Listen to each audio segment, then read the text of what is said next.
gastusin. Eh, 2% a month. Malaki. So, 2% ng 5 million. Ayun na yung pinaka-negosyo nila eh. Oo, yung mayayaman.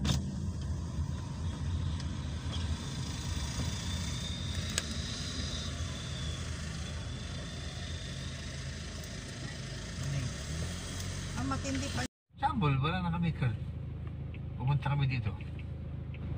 Online. Cellphone. Ganun. So, hello mga kabuteros o gateros dyan. Nandito ako ngayon sa Batangas. Siguro second stop namin. Hindi ko na nag-vlog kanina. So, eto. Punta kami ngayon ng beach.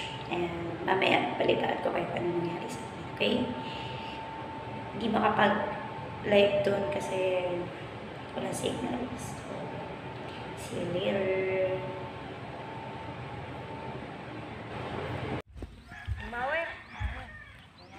So, hello guys. Nandito na tayo sa location. Ayan. Ito yung sa site na pinuntahan namin. So, going down kami. Okay.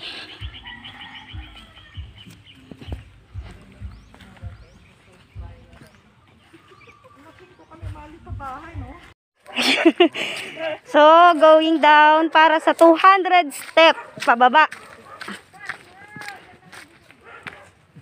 Na? Dito na ba tayo sa kabila? Dito na tayo.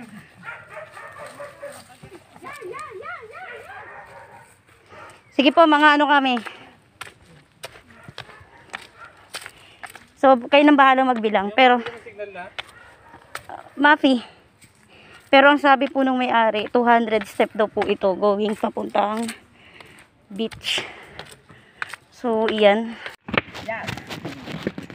Hindi ko agad nakakita. Bakit nahihiyang magsabi? Rico. Sila yung may-ari ng... Thank you po.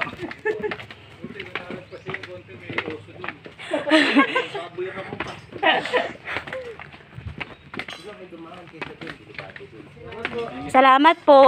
Ano bang gagawin niyo, ma'am? Lalangoy? Hindi po. Tingnan ko naman po kami nagtagal. Ay po, may... Hindi po, uncle po. Ayoko dyan, parang nga dyan.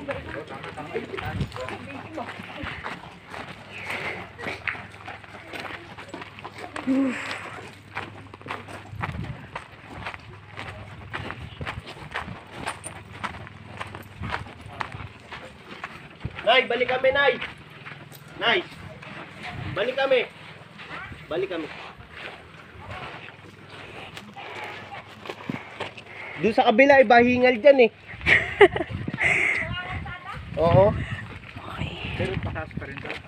Oo naman, pre. Wala bang kalabaw na manghihilo dito pa? May nakababang bag ko.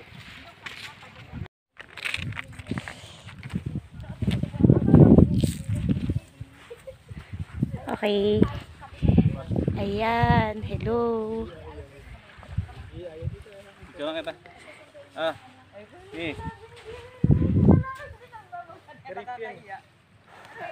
Dito huwag dyan.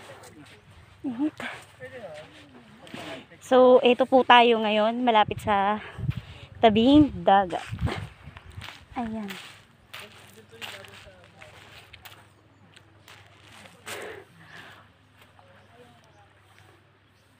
Ay, grabe ang tahimik ng dagat. So, medyo makalat pa siya.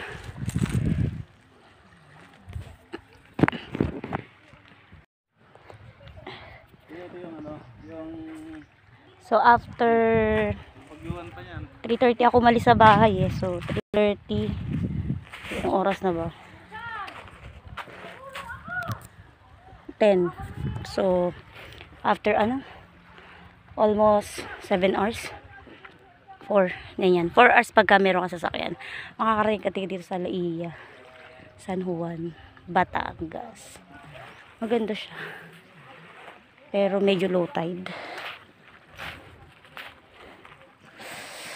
Ayan. Kita nyo?